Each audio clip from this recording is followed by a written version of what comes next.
Tippecanoe Mall, the official mall of Tippecanoe County. Though I have found it amusing that the Lafayette Square Mall is nowhere near Lafayette. Another unrelated fun fact, there is a Tippecanoe town, but it's astronomically small and it's nowhere near the county.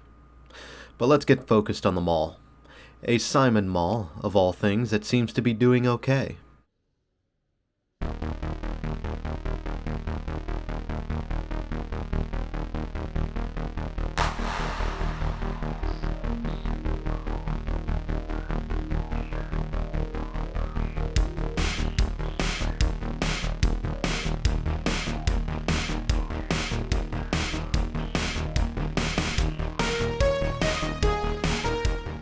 Tippecanoe Mall would get its start in 1973, headed by Melvin Simon and Associates from the beginning. Their opening ceremonies would be the centerpiece of the August 7th issue of the local Journal and Courier paper, with the grand opening officially happening on August 8, 1973. Day one of a 10-day celebration would include a gala and a ribbon cutting, with the rest of the days going to various prize raffles, a bluegrass music festival, various sales, an antique show, back-to-school events, and much more. Original anchors would include Montgomery Ward and Federals based out of Detroit. JCPenney would miss the grand opening as they wouldn't open until 1974, while William H. Block would open in August 1975. You could also expect some of the big-name inlines like Things Remembered, GNC, Spencer's, Brooks, a branch of the Purdue National Bank, Nobills, Zales, Sambo's, Paul Harris, Kinney Shoes, Music Land, and so much more.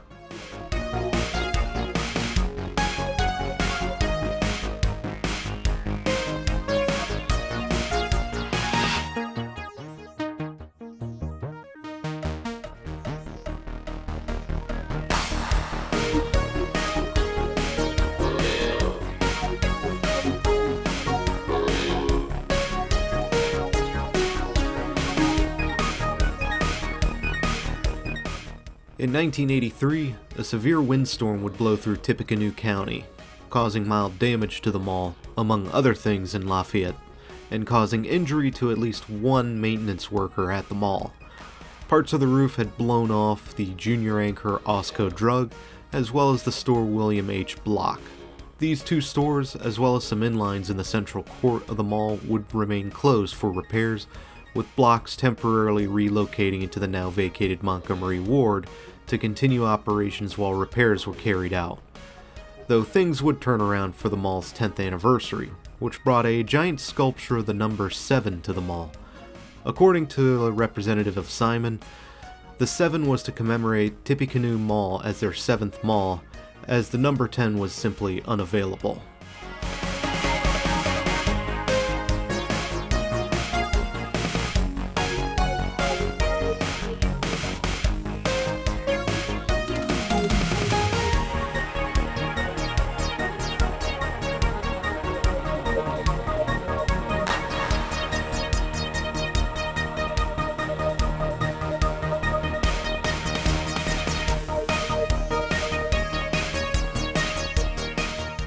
$1994 would be another big year for the mall, as Simon saw it fit to renovate the mall and expand it for its coming 21st year of operation.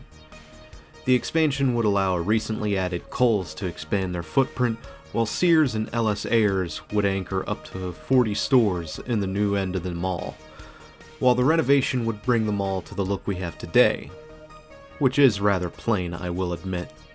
I would call it inoffensive, but recently I got quite a few viewers who are extremely vocal about their hatred of the 90s. So I guess it is an offensive aesthetic after all.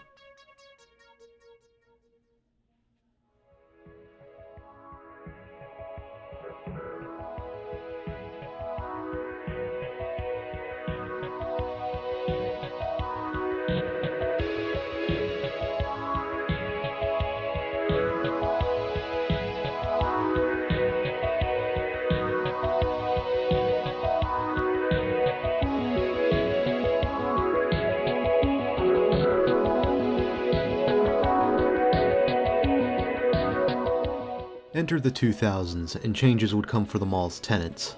Lazarus, whom had stepped in to take over the block's nameplate, would close their doors in 2002, and the building would get demolished in 2004 to make way for Dick's Sporting Goods and H.H. Gregg. Man, remember H.H. Gregg? Meanwhile, L.S. Ayres would become Macy's in 2006, and as we enter the 2010s, H&M would open up in 2012, but now things were starting to slow down, with H.H. Gregg closing in 2017 thanks to the company's bankruptcy.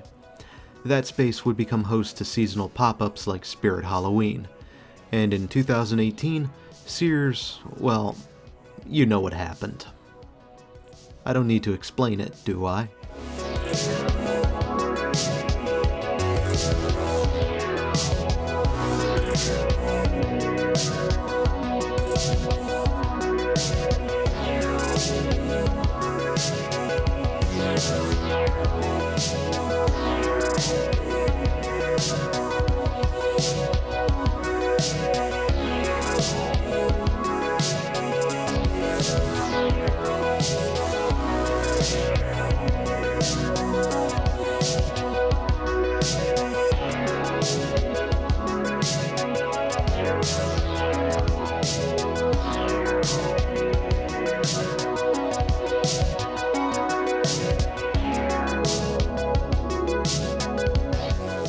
Here we are in the 2020s, and while the mall isn't in the best shape, it is still holding out. The empty Sears would be addressed in 2022 with an indoor theme park and entertainment center called Malibu Jack's. However, the news doesn't exactly paint a great picture, with quite a few crimes happening on the mall grounds in the last few years. Most of it is just petty stuff that isn't worth going to. Not even the shooting, which had 0 injuries, 0 deaths, and it was just a criminal recklessness charge in the end.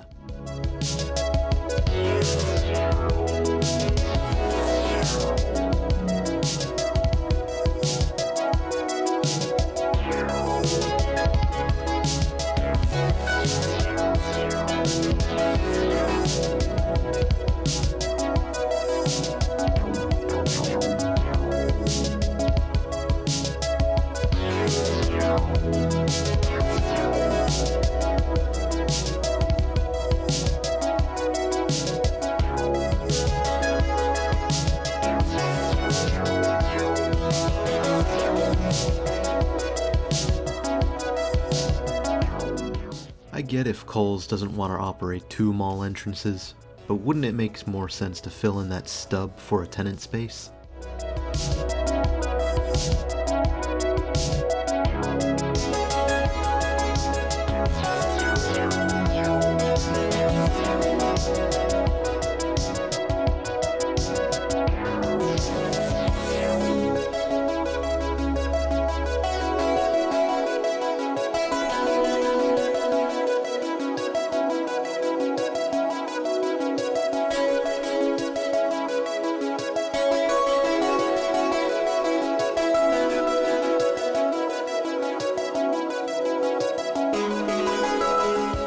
There was, however, a more positive article outlining large crowds and armfuls of bags in early 2024. Shows and events are still happening hosted at the mall, and you still have a decent variety of stores to pick from. And while the names have changed, this mall is still under Simon's ownership. So I can at least conclude that this mall is not going anywhere just yet. It's actually kinda nice to see a live mall for a change. It helps to take a break from the dead stuff.